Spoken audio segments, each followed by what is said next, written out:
Баршаңызға сәлем. Бүгінгі мастер-класста сіздермен бірге жаңа жылда композицияны жасауды үйренеміз. Ең алдымен барлық қажетті заттар дайындап аламыз. Бұл бізде упаковка. Мен бүгін оазисті қолданып отырмын. Ал егер сіздің қолыңызда, немесе сіз ауылды жерде тұратын болсаңыздар, менің оазистің орнына сіздер пеноплекс немесе пенопластты қолдансаңыздар болады.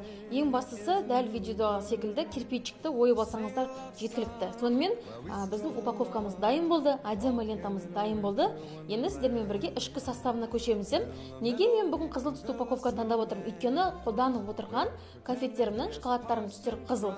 Ал сіздерде дәл солай. Егер де сіз қандай шоколадты қолданып отырсаңыздар, егер де баунтиді қолданып отырсаңыздар, көк түстес милка деген секілді, онда упаковканы қызыл етіп алыңыздар. Мен ойымша бұл түсінікті болды деп ойлаймын.